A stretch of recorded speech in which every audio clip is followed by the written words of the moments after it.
ఇప్పుడు రైతుల పరిస్థితి ఘోరంగా ఉంది. లీడర్లు ఓట్ల కాడికి వచ్చినప్పుడు అన్ని చెప్తారు.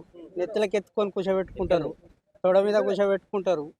ఓటేసినాక తంతురు వెనక మళ్ళీ.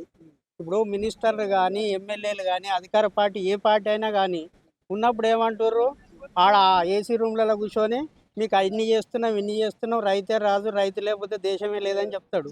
వీడికి వస్తే అసలు పరిస్థితి అర్థమవుతుంది. మేము 6 నెలలు కష్టపడి చేసి పెట్టుబడులు పెట్టి అన్నీ చేసి రోగాలకు తట్టుకొని అన్నీ చేసుకుంటూ వచ్చినాక లాస్ట్ మూమెంట్లో ఏమవుతుంది, మార్కెట్లో పోసినాక ఇప్పటికీ నెల 15 రోజులు మేము వరి కోత కోసి ఇప్పటి వరకు సగం ఒడ్లు కూడా పోలేము మా దాన. కానీ మరి నిన్న ముఖ్యమంత్రి ఏమంటాడు, 80% కొనేసినాం, ఇంకో 10-20% ఉందంటాడు. ఇప్పుడు మా మార్కెట్ చూడరాదు, మా దగ్గర 100 లారీలకు పైన అవుతాయి మినిమం. ఇప్పటికీ 30 లారీలు కూడా పోలే. అంటే మా దగ్గర ఎంత క్రాప్ ఉన్నట్టు, ఇంకా 70% ఉన్నట్టే కదా.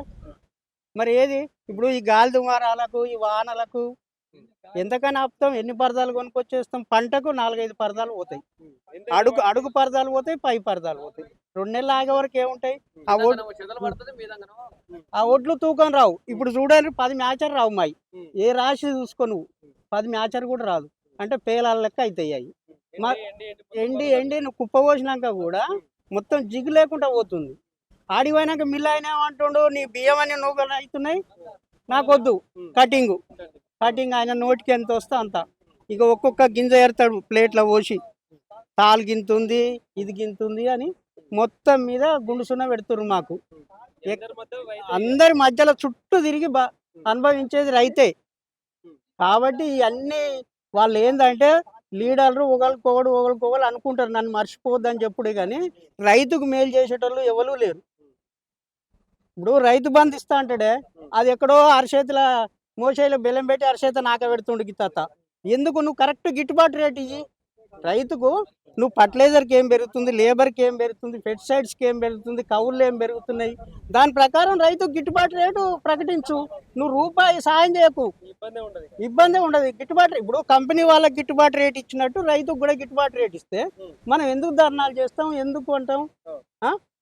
మాకు కూడా ఇప్పుడు కంపెనీ వాళ్ళు దాచిపెట్టుకుంటే సామాన్ ఖరాబు కాకుండా ఎట్లుందో మాకు కూడా అట్లా చేయి. రైతే కదా దేశానికి ఎన్నుముక. మరి ఎందుకు చేస్తలేరు? ఇవన్నీ చెప్పుడు కట్టుకథల వరకే ఉంది, కానీ నిజానికి వచ్చే వరకు ఇంట్లో 10 పైసలంతా కూడా లేదే రైతుకు మేలు. ఈ ప్రజాపాలన ఏ పార్టీ వచ్చినా గట్టినే ఉంది. ఇగో ఈ పార్టీ వచ్చింది ఇది డెవలప్ అయ్యింది, ఈ పార్టీ వచ్చింది డెవలప్ అయ్యింది. కొంచెం రాజశేఖర రెడ్డి పీరియడ్లో రైతులకు మేలు అయింది వాస్తవానికి. కొంచెం అప్పుడు సంతోషంగా ఉన్నాం.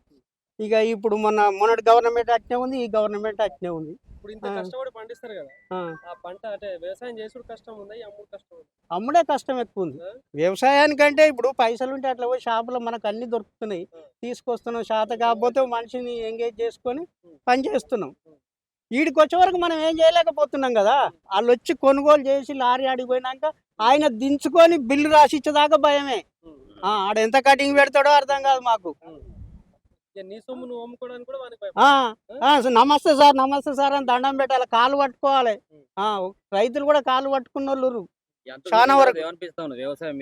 వ్యవసాయం అంటేనే ఘోరంగా ఉంది. దీనికంటే చెప్రాష్ పని చేసుకున్నది నయం ఉంది. నన్ను దొరికితే వాచ్మెన్ చేసుకుంది నయం ఉంది. అవునే, అంత ఘోరంగా ఉంది. పరిస్థితులు అట్లున్నాయి. ఇప్పుడు ఆఖరికి ఆ చెప్రాష్ పని చేసుకుంటే నెలకు 20,000 వస్తాయనే నమ్మకం అని ఉంటుంది. రైతుకి అది కూడా లేదు, ఆ నమ్మకం కూడా లేదు నిజం చెప్పాలంటే. ఇంత కష్టపడి పండిస్తారు, కనీసం మునాఫా ఏమంటారు, దాని గిట్టుబాటు అయినా వస్తుందా? రాదు. పెట్టుబడికి మ్యాక్సిమం కౌలుకున్నోనికి అయితే మిగిలాయి. సొంతం భూమి అయినా ఒక పంట వస్తే, ఓ పంట ఆశ చూపిస్తుంది, ఓ పంట పోతుంది. 2 పంట మనకు కరెక్ట్గా పంటకు గిన్ని లక్షలు వస్తాయి లేకపోతే గిన్ని వేలు మిగులుతాయి అనేది లేదు. ఇప్పుడు భార్య భర్తలం మేము కష్టం చేయంగా మాతో పాటు ఇంకొక 4గురికి మేము పని చెప్తాం, డబ్బులు ఇస్తాం. ఈ అన్ని లెక్కలు తీస్తే మాకు రోజు 100 రూపాయలు కూడా గిట్టుబాటు కాదే.